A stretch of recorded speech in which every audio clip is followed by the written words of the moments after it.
Okay, now in a similar way,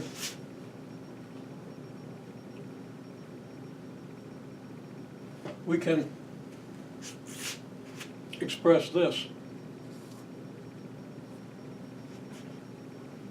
And I'm just going to do this. We're going to get ax plus b times x plus 1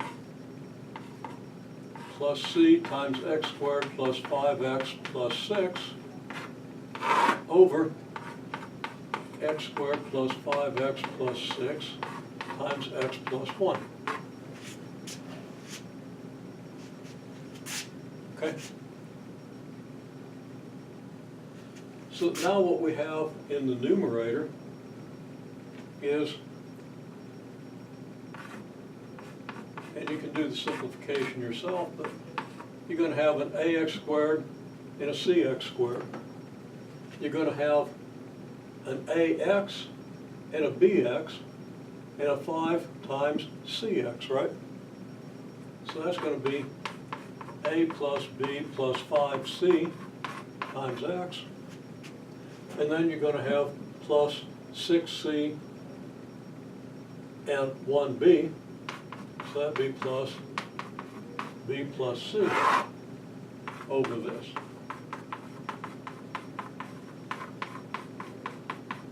Now, why would you want to do this? Well, if you're wanting to integrate an expression like 2x plus 5 over x squared plus 5x plus 6 times x plus 1, okay? Well, then this would equal this, and this would equal your 2x plus 5 over x squared plus 5x plus 6 times x plus 1. Okay? This tells you that you have no, okay, your numerators are going to have to be equal, your denominators are already equal.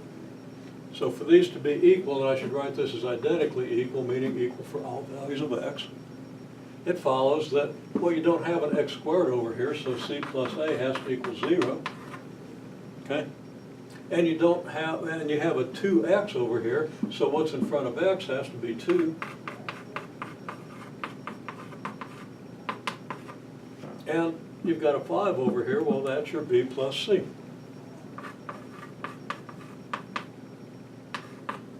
Okay? So how do you solve this? Well, c plus a is 0. Okay? So I'm going to solve this in that way. So this gives you a equals negative c, right? Now you take that a equals negative c and plug it into both of these expressions, and you're going to have a negative c plus b plus 5c, right? Replace a with negative c.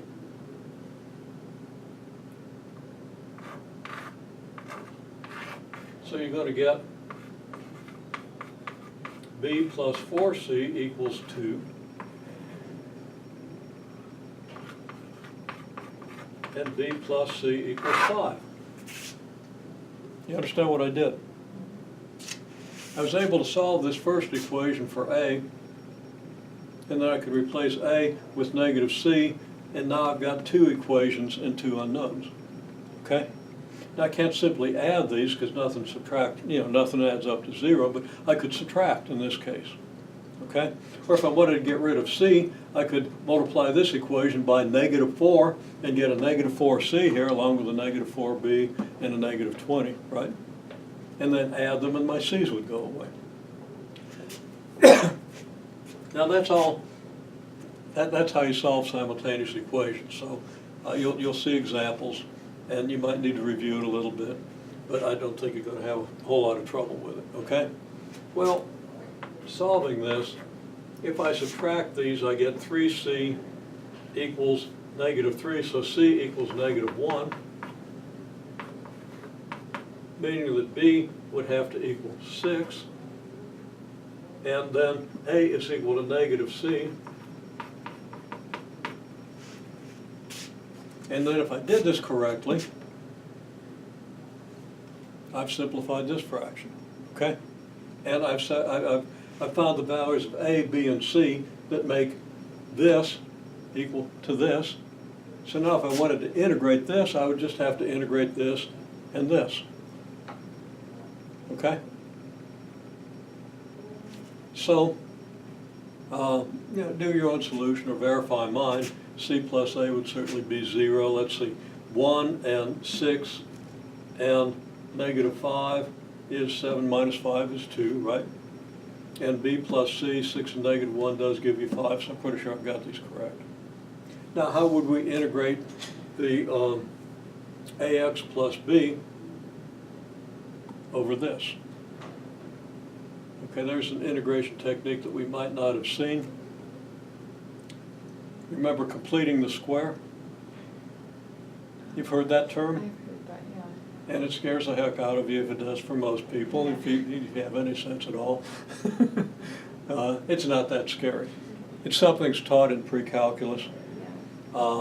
People usually don't learn it very well in pre-calculus. Don't know if you encountered it in your first semester course, if you used it, because you did a pretty good introduction to integration. Don't know if you got to that, so that's something we might have to talk about, but that's not really difficult. Okay? Actually kind of is, because you end up with trig substitutions and stuff, so your book is probably going to avoid it. Okay. But I'll take a look and make sure. So anyhow, that's the technique. Okay? So if you understood the technique we used to get this, it's not that hard to understand what you do here. The scheme is very similar. Yeah. And your book will tell you the details. Okay.